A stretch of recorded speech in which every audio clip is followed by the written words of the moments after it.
Jadi dengan bisa menilai kualitas dan kuantitas dari sperma tersebut, otomatis kita dapat menilai tingkat kesuburan dari seorang pria.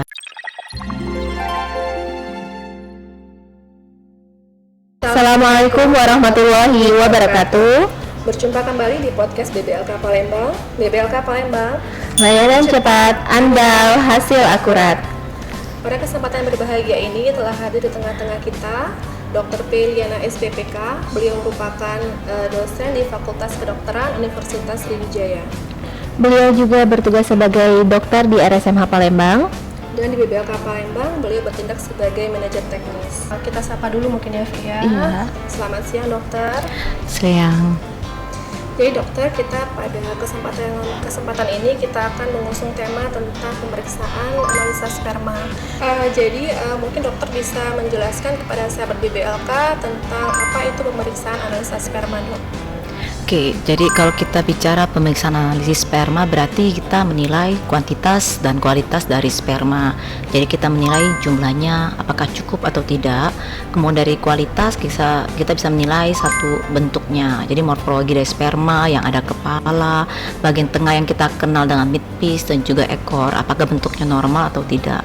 Selain itu juga kita perlu menilai pergerakan dari sperma yang kita kenal dengan motilitas. Jadi sperma yang layak itu adalah sperma dengan pergerakan tentu. Nah, dari pergerakan tersebut kita juga bisa menilai apakah vitalitas dari sperma tersebut baik atau tidak. Nah, satu lagi kita bisa melihat juga apakah ada leukosit. Jadi kalau leukositnya tinggi nanti menandakan infeksi, yang mana secara tidak langsung infeksi pada saluran kemih tersebut akan juga mempengaruhi kesuburan dari sperma tersebut. Kemudian untuk item-item untuk pemeriksaan kualitas sperma apa saja, dok? Oke, jadi kualitas sperma tadi selain kualitas kita bisa lihat tadi bentuknya, ada morfologi seperti yang sudah saya jelaskan sebelumnya, kemudian ada juga yang namanya motilitas, pergerakan, vitalitas, kemudian ada aglutinasi dan juga leukosit. Untuk manfaatnya sendiri, mungkin untuk pemeriksaan sperma, mungkin dokter bisa menjelaskan secara lebih rinci. Jadi dengan bisa menilai kualitas dan kuantitas dari sperma tersebut, otomatis kita dapat menilai tingkat kesuburan dari seorang pria. Jadi kita bisa menilai apakah pria tersebut subur ataupun tidak. Pertanyaan selanjutnya, dok, kalau apa saja, dok, yang bisa mempengaruhi kualitas sperma, dok? Jadi secara garis besar banyak yang bisa mempengaruhi kualitas sperma. Yang paling sederhana, apakah makanannya cukup bergizi sehingga nanti sperma yang diproduksi juga sehat gitu ya. Selain kita mungkin olahraga yang baik. Kemudian yang hal lainnya mungkin terkait penyakit-penyakit tertentu pada pria tersebut. Misalnya dia punya infeksi gitu ya. Infeksi pada saluran kemih secara tidak langsung juga akan mempengaruhi kualitas sperma. Kemudian juga dikaitkan dengan mungkin ada melakukan tindakan operasi ataupun trauma sekitar saluran kemih sehingga bisa saja menyebabkan penyumbatan pada saluran dan juga akan mempengaruhi terkait dengan spermanya. Yang mungkin kita suka lupakan dari gaya hidup. Jadi gaya hidup misalnya obesitas. Nah, obesitas sendiri ternyata dapat mempengaruhi hormon testosteron yang mana juga akan mempengaruhi kualitas sperma dan juga jumlahnya. Kemudian merokok itu juga mempengaruhi pergerakan dari sperma. Selain nanti ada narkoba dan juga mengkonsumsi alkohol dalam jumlah yang banyak. Nah, itu beberapa contoh yang bisa mempengaruhi kualitas sperma. Nah, kalau misalnya nih, dok, sahabat BBLK Palembang pejuang garis 2 di luar sana nih pengen melakukan pemeriksaan analisa sperma, itu apa aja, dok, syaratnya sebelum melakukan pemeriksaan? Untuk pemeriksaan analisa sperma sebenarnya tidak banyak prosedur, tapi yang penting satu, pada saat periksa orang tersebut harus dalam keadaan sehat ya.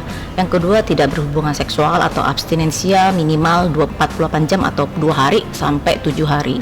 Nah, berikutnya pada saat pengeluarannya, jadi harus dikeluarkan secara masturbasi, tidak dianjurkan secara koitus.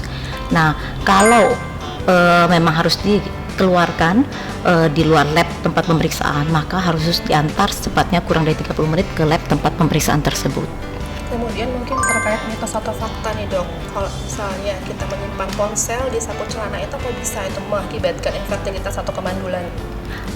Jadi banyak riset penelitian yang mencoba mencari tahu, dan memang rata-rata menyatakan bahwa kalau kita menyimpan ponsel dalam waktu yang cukup lama di kantong itu dapat menyebabkan radiasi. Nah, radiasi ini secara tidak langsung akan mempengaruhi kualitas sperma kita. Jadi kualitas dan kuantitas akan terpengaruh, otomatis kesuburan akan berkurang. Bahkan satu penelitian yang mencoba mencari tahu pada seekor tikus yang mana ponselnya diletakkan selama kurang lebih 6 jam selama 18 minggu, itu dinyatakan sperma tersebut menurun yang biasanya dari jumlah 75% hanya menjadi 20%. Jadi dari data tersebut orang bisa menyimpulkan memang meletakkan ponsel dalam waktu yang cukup lama di kantong, maka mau tidak mau ada akan berpengaruh terhadap kualitas dan juga jumlah, sehingga akan mempengaruhi tingkat kesuburan seorang pria. Baik, masih berkaitan dengan mitos atau fakta tadi dok, ada hubungan nggak sih dok kalau misalnya orang itu rajin olahraga dengan kualitas spermanya? Secara garis besar, kalau kita olahraga secara teratur sesuai dengan standar, katanya dengan olahraga yang sehat, maka sperma yang diproduksi juga lebih baik. Mungkin berkaitan dengan tadi, kalau kita olahraga maka suasana hati kita akan lebih baik, maka akan memperbaik juga kebutuhan kehidupan seksual kita ya. Nah, tapi olahraga tersebut juga hati-hati, jangan berlebihan, karena olahraga yang berlebihan tadi juga akan mempengaruhi sperma tadi, katanya dapat menurunkan kualitas dan jumlah, sehingga katanya pergerakannya juga lebih lambat, otomatis mau nggak mau juga akan mempengaruhi tingkat kesuburan. Jadi intinya olahragalah secara teratur sesuai dengan standar, tapi juga jangan berlebihan. Hai, jadi olahraga pun kalau misalnya berlebihan itu nggak baik ya dok ya untuk kualitas sperma ya? Ya, jadi olahragalah sesuai dengan standarnya. Jadi jangan berlebihan, tapi sesuai dengan kebutuhan yang dianjurkan. Baik. Ternyata banyak sekali informasi yang terdapat dari Dr. B tentang kualitas, kemudian syarat, bahkan tentang manfaat itu sendiri. Iya, manfaat. Jadi untuk teman-teman sahabat BBLK Palembang bisa untuk melakukan pemeriksaan analisa sperma di BBLK Palembang. Tentu saja kita sudah merujuk kepada WHO tahun 2021. Selain itu, untuk personil kita sudah tersertifikasi untuk pemeriksaan analisa sperma. Dan biaya pemeriksaan analisa sperma di BBLK Palembang itu cukup terjangkau ya teman-teman. Yaitu cukup 200.000 saja. Sahabat BBLK Palembang dapat melakukan pemeriksaan analisa sperma di BBLK Palembang dengan fasilitas yang baik ya Mel di sini ya, bahkan lebih dari baik. Kemudian sahabat BBLK Palembang juga bisa melakukan pemeriksaan secara paket atau premarital, atau juga bisa melakukan per item. Baik, cukup sekian podcast dari kami mengenai analisa sperma. Lebih dan kurang kami mohon maaf. Kepada Allah kami mohon ampun. Terima kasih kepada narasumber kami Dr. Peiliana telah hadir bersama kami hari ini. Petani pergi menanam padi, Padi ditanam tertata rapi. saya Ovi Dan Amel mohon pamit undur diri. Cukup sekian dan Terima kasih.